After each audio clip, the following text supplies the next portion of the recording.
लोग पढ़ेंगे वो डाइजेशन इन ह्यूमन, यानी कि मानवों में पाचन।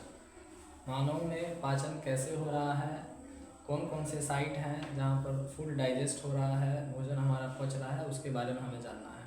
देखिएगा, हमारे शरीर में डाइजेशन के लिए 3 साइट बनी है, यानी 3 जगह पे हमारे शरीर में पाचन क्रिया संपन्न हो रही है।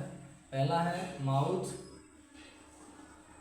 दूसरा है स्टमक और तीसरा है small intestine.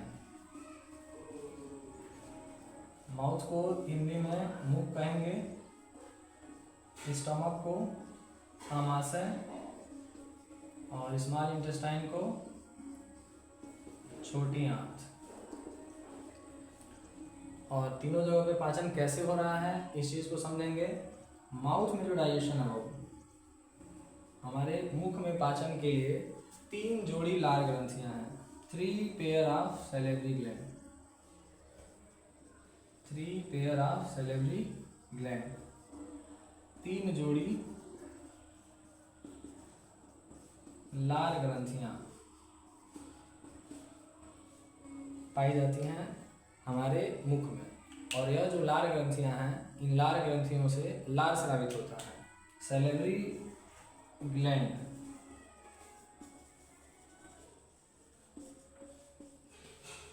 Secrets saliva. Salivary gland क्या सीक्रेट कर रही हैं?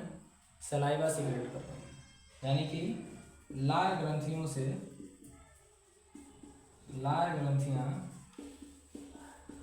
लार स्रावित करती हैं और लार में सैलिवरी एमाइलेज एंजाइम उपस्थित है।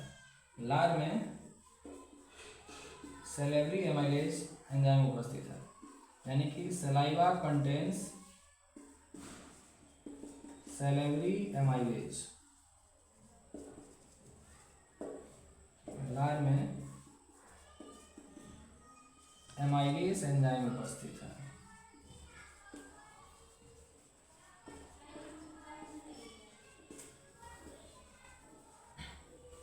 समझिए, हमारे मुख में पाचन जो है, उस पाचन के लिए 3 जोड़ी लार ग्रंथियां उपलब्ध हैं। और वह जो लार ग्रंथियां हैं, वह लार ग्रंथियां लार स्रावित कर रही हैं और उस लार में सैलिवरी एमाइलेज एंजाइम है।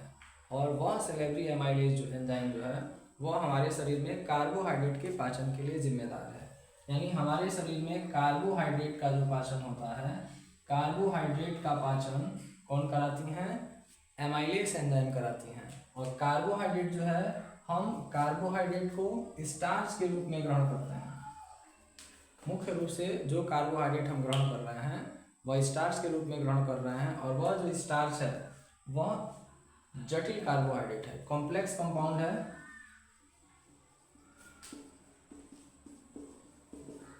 यह जो स्टार्च है यह कॉम्प्लेक्स फॉर्म में होता है और इस स्टार्च को जो एमाइलेज एंजाइम है,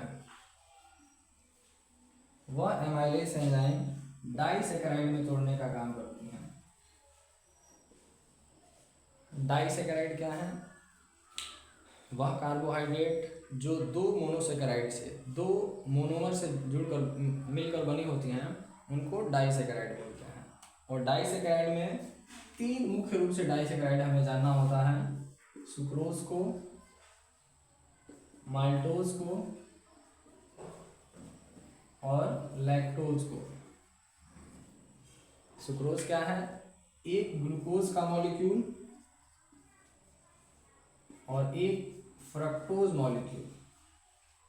एक ग्लूकोज और एक फ्रक्टोज मॉलिक्यूल जब एक साथ जुड़ती हैं तो उस समय वह सुक्रोज का निर्माण करती हैं, जबकि माल्टोज का जो निर्माण हुआ है वह 2 ग्लूकोज मॉलिक्यूल के आपस में जुड़ने से हुआ है। 2 ग्लूकोज मॉलिक्यूल आपस में जुड़ती हैं तो वह माल्टोज का निर्माण करती हैं। और इसके बाद जो लैक्टोज है, आपने सुना होगा कि जो दूध है, मिल्क है, मिल्क में लैक्टोज शुगर पाया जाता है, लैक्टोज शर्करा पाई जाती है। और लैक्टोज जो है हमारा, यह लैक्टोज बना है एक ग्लूकोज मॉलिक्यूल और एक गैलेक्टोज मॉलिक्यूल। मुझे ये समझाना था आपको, यह जो डाइसैकेराइड में 3 नाम आप देख रहे हैं, सुक्रोज का, माल्टोज का और लैक्टोज का, इन तीनों का फॉर्मूला सेम है। वो क्या फॉर्मूला है इनका? C12H22O11। C12H22O11 जो है यह तीनों डाइसेकेराइड यानी कि सुक्रोज,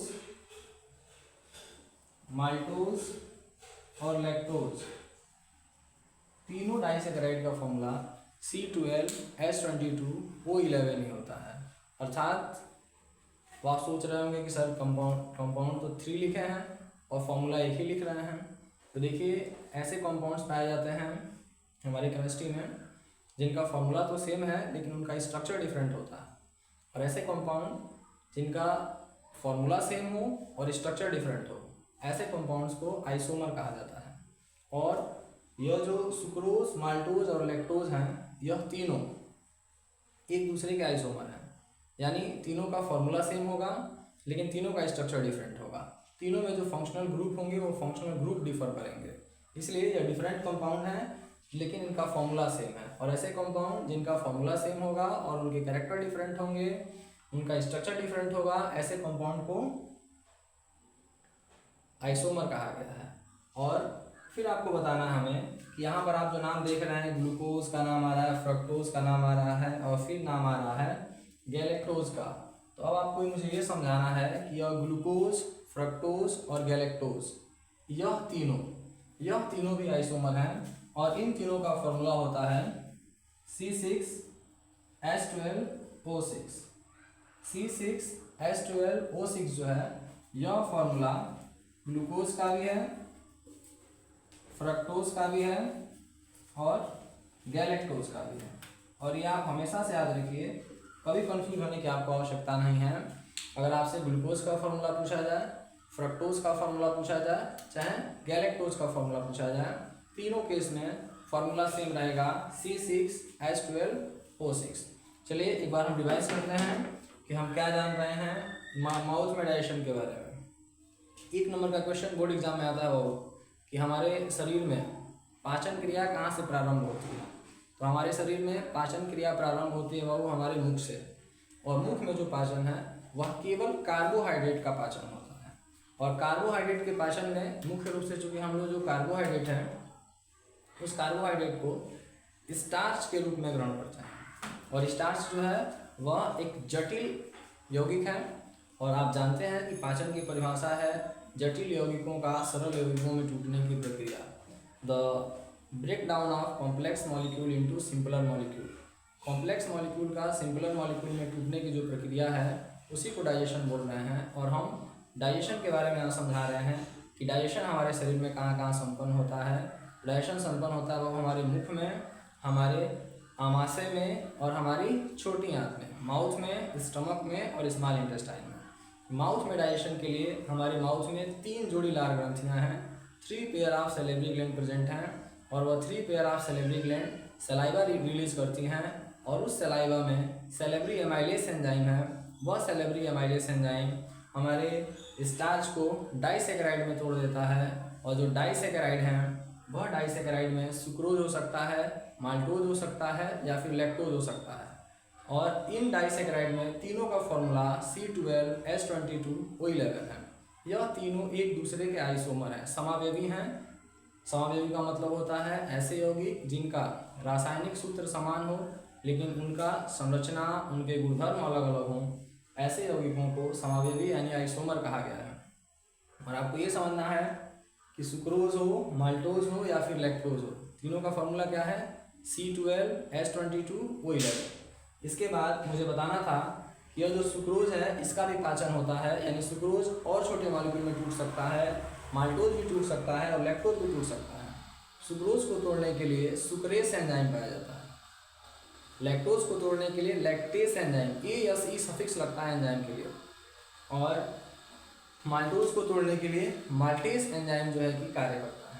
इसके बाद मुझे समझाना था कि हमारे आमाशय में पाचन कैसे होता है। आमाशय में पाचन जानने से पहले हम ये जानेंगे कि जो भोजन हमारे मुख में था अभी, वह भोजन मुख से आमाशय तक पहुँचेगा कैसे।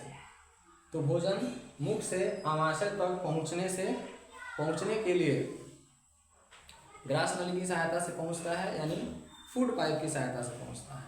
जिसको एसोफेगस कहा गया है। और यह जो एसोफेगस है इसमें एक विशेष तरह की मूवमेंट होती है, एक विशेष तरह की गति होती है, जिस गति को क्रमाकुंचन गति यानी पेरिस्टालसिस मूवमेंट कहा गया है।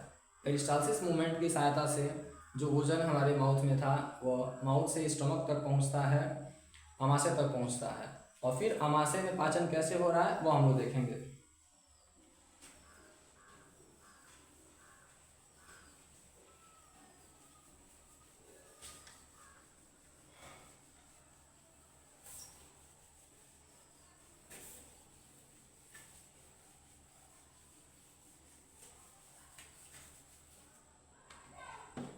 देखिए स्टमक में जो डाइजेशन है वो, स्टमक में डाइजेशन को जानने के लिए हम जानेंगे कि स्टमक सीक्रेट्स गैस्ट्रिक जूस।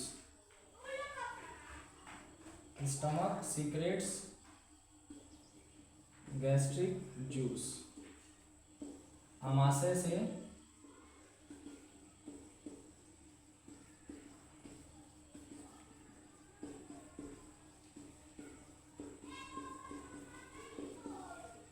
जठर रस स्रावित होता है। ये जठर रस क्या है देखिएगा, ये जठर रस जो है वो कंपोजिशन है। 3 घटक हैं जठर रस में, कौन कौन है? वो HCl, पेप्सिन और म्यूकस। हमारे जठर रस में 3 घटक पाए जा रहे हैं, 3 कंपोनेंट पाए जा रहे हैं। कौन कौन है इसमें? HCl है, पेप्सिन है और म्यूकस है। पेप्सिन एंजाइम है, इसका हिंदी नाम भी पेप्सिन ही होगा, और म्यूकस को हिंदी में कहते हैं श्लेष्मा। और आप HCl जानते हैं हाइड्रोक्लोरिक अम्ल है, हाइड्रोक्लोरिक अम्ल। यहाँ से एक बात आपको समझाना था कि ये जठर रस के 3 जो कंपोनेंट हैं, 3 कंपोनेंट आखिर पाचन में किस तरह से सहायक हैं। देखिएगा यह जो HCl है वह पेप्सिनोजेन, यह पेप्सिन का निष्क्रिय स्वरूप है। यानी कि जो पेप्सिन है वह प्रारंभ में पेप्सिनोजिन के रूप में पाया जाता था। किस रूप में था? पेप्सिनोजिन के रूप में होता है। और जिस पेप्सिनोजिन को एक्टिव पेप्सिन में बदलने का काम, पेप्सिन क्या है? यह सक्रिय होता है, और निष्क्रिय पेप्सिनोजिन को सक्रिय पेप्सिन में बदलने का काम HCl का होता है। याद रखेंगे, आमाशय का जो जठर रस है, आमाशय के जठर रस में, आमाशय के जठर रस में जो HCl है वह HCl निष्क्रिय पेप्सिनोजिन को सक्रिय पेप्सिन में बदलने का काम करता है, तथा इसके साथ साथ यह भोजन में उपस्थित बैक्टीरिया को या फिर जर्म्स को किल करने का काम करता है। HCl kills germs present in food, present in food, यानी कि भोजन में उपस्थित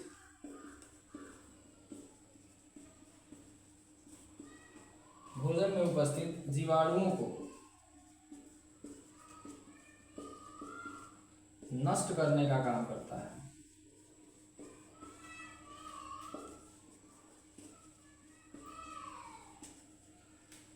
हमें समझना है कि हमारे जठर रस में यानी गैस्ट्रिक जूस में जो HCl है उस HCl का कार्य क्या है? वह HCl निष्क्रिय पेप्सिनोजिन को सक्रिय पेप्सिन में बदलने का काम करता है, तथा इसके साथ साथ अगर भोजन में किसी तरह का कोई जीवाणु, कोई अगर जर्म्स उपस्थित है तो उसको मारने का काम करता है HCl।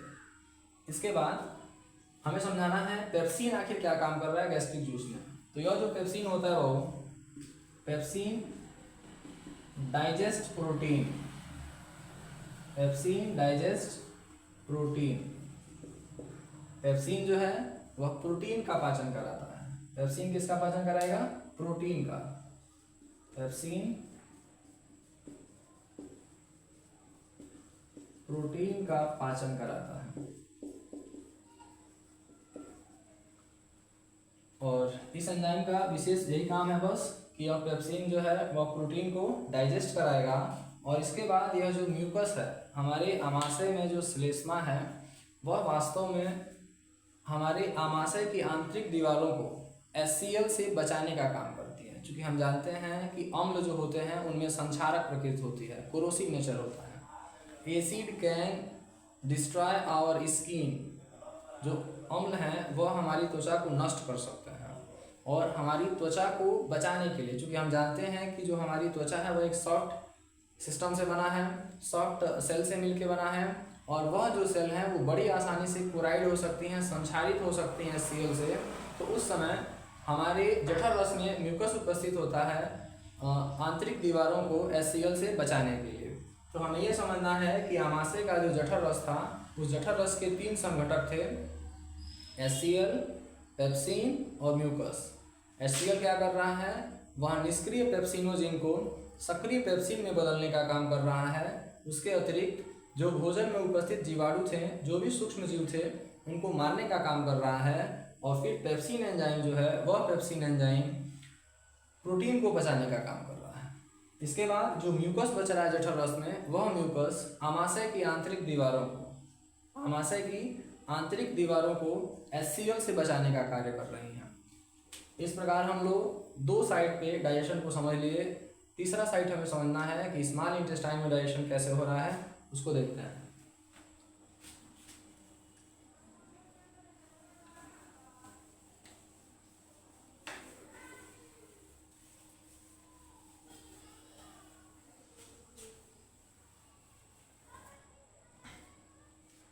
देखिए, स्मॉल इंटेस्टाइन में डाइजेशन कैसे हो रहा है, इस चीज़ को समझने से पहले हमें ये समझना होगा कि स्मॉल इंटेस्टाइन में कौन कौन से स्राव पहुंचते हैं।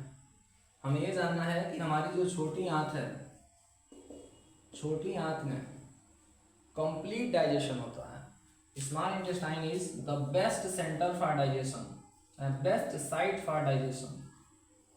हमारे शरीर में पाचन का सबसे बेस्ट साइट, सर्वाधिक पाचन हमारे शरीर में कहाँ होता है, सर्वाधिक पाचन छोटी आंत में होता है।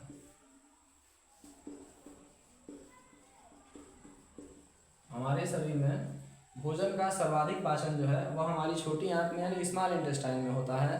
और स्मॉल इंटेस्टाइन में जो डाइजेशन है बाबू, वह समझने से पहले हमें ये समझना है लीवर और पेनक्रियाज क्या स्रावित कर रही हैं जो पाचन में सहायक है। देखिए, liver secretes bile juice, liver secretes bile juice. यकृत जो है वह पित्त रस स्रावित करती है, यकृत पित्त रस का स्राव करती है। और pancreas secrets pancreatic juice, pancreas secrets pancreatic juice, यानी अग्न्याशय से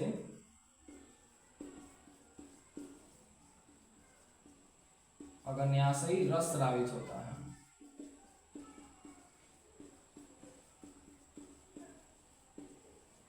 अग्न्याशय से अग्न्याशयी रस स्रावित होता है और लीवर से बाइल जूस स्रावित होता है।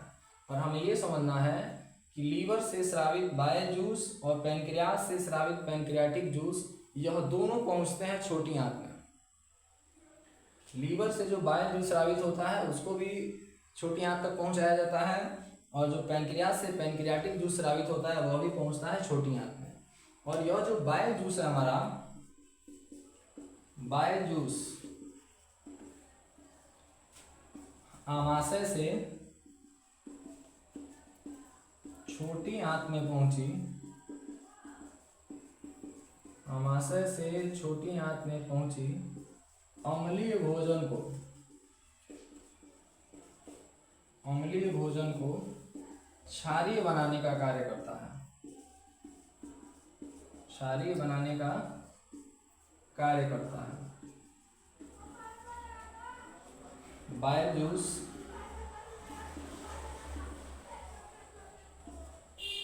neutralizes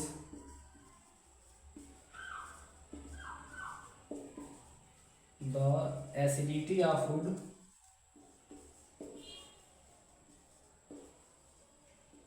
which comes from stomach। देखिए हमें क्या समझना है, स्टमक में जब भोजन का डाइजेशन हो रहा था तो उस समय पेप्सिन तो डाइजेस्ट किया प्रोटीन को, लेकिन उस समय फूड में HCl मिक्स हो गया, और फूड में जो HCl मिक्स हो गया उसके वजह से जो भोजन है वो अम्लीय हो गया, और अम्लीय भोजन के ऊपर पैनक्रियाटिक जूस के जो एंजाइम हैं वह कार्य नहीं करते हैं। तो सर्वप्रथम उस अम्लीय भोजन को क्षारीय रूप में बदलने का कार्य करता है बाइल जूस, और वह बाइल जूस स्रावित किया गया है लीवर से स्रावित होकर के वह छोटी आंत में पहुंचा है, और वहाँ पर भोजन की अम्लता को दूर करने का कार्य कर रहा है। फिर इसके बाद हम समझेंगे कि पैनक्रियाटिक जूस क्या काम कर रहा है वहाँ पे। तो पैनक्रियाटिक जूस कंटेन्स क्या क्या कंटेन कर रहा है, ये थोड़ा समझेंगे। पैनक्रियाटिक एमाइलेज,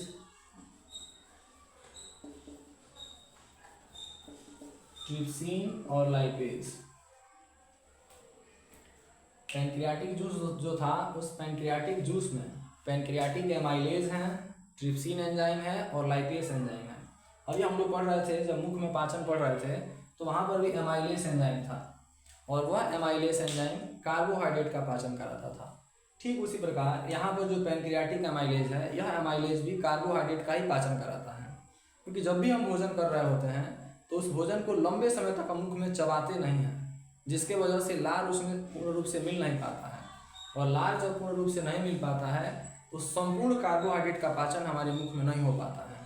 तो जो कार्बोहाइड्रेट हमारे मुख में नहीं पचा रहता है वह कार्बोहाइड्रेट छोटी आंत में पैनक्रियाटिक एमाइलेज के द्वारा पुनः पचा दिया जाता है।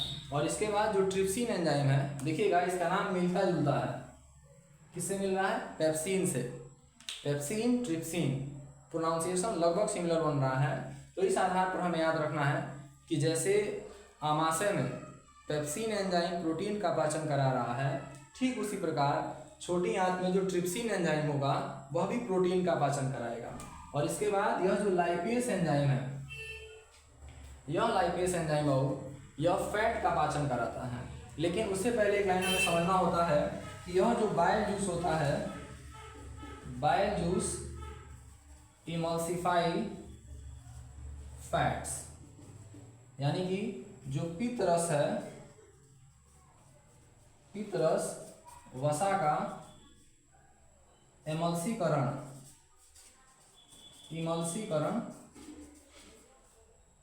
कराता है। सबसे पहले वसा को एक कोलाइडल सॉल्यूशन में कन्वर्ट किया जाता है बाइल जूस के द्वारा, और वह जो कोलाइडल सॉल्यूशन बन रहा है उसी को इमल्सन कहा गया है, और इस प्रक्रिया को एमल्सिफिकेशन कहा गया है। याद रखना है एमल्सिफिकेशन किसके द्वारा हो रहा है, बाइल जूस के द्वारा। और जो एमल्सिफाइड फैट होते हैं, एमल्सिफाइड फैट को, वसा को, जो लाइपेज एंजाइम है वह लाइपेज एंजाइम फैटी एसिड यानी कि वसी अम्ल और प्लस ग्लिसरॉल में तोड़ने का काम करता है। ग्लिसरॉल को कहेंगे ग्लिसरॉल ही है। तो यहाँ से हम ये समझेंगे कि छोटी आंत में जो पाचन हो रहा है वह छोटी आंत का पाचन हमारे बाइल जूस और पैनक्रियाटिक जूस की सहायता से कंप्लीट हो रहा है।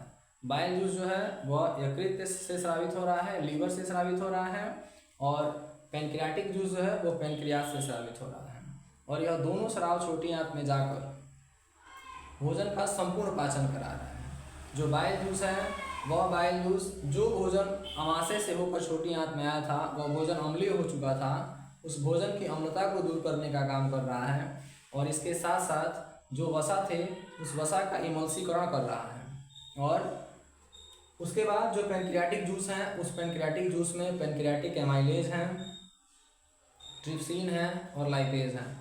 और यह पैनक्रियाटिक एमाइलेज कार्बोहाइड्रेट का पाचन करा रहा है, ट्रिप्सिन जो है वह प्रोटीन का पाचन करा रहा है, और जो लाइपेज है वह वसा का पाचन करा रहा है। लाइपेज वसा को वसी अम्ल और ग्लिसरॉल में तोड़ने का कार्य कर रहा है। इसके साथ साथ हमें ये भी जानना होता है कि जो छोटी आंत है, छोटी आंत की दीवारों से भी, छोटी आंत की दीवारों से भी कुछ रस स्रावित होते हैं, और उस रस में भी एंजाइम उपस्थित हैं जिनकी सहायता से बहुत अल्प मात्रा में पाचन की क्रिया संपन्न हो पाती है। पाचन वहाँ भी संपन्न होता है, उसकी वजह से भी संपन्न होता है, लेकिन उसकी अमाउंट बहुत कम होती है। मैक्सिमम पाचन जो है पैनक्रियाटिक जूस से ही कंप्लीट हो जाता है। इसके बाद हमें आप एक बहुत बेहतर चीज़ आपको समझाना है कि यह जो पैनक्रियाज है, यह पैनक्रियाज हमारे शरीर का एक बहुत विशेष अंग है। यह मिश्रित ग्रंथि की भांति कार्य करता है। यह रस भी स्रावित करता है और यह हार्मोन भी स्रावित करता है।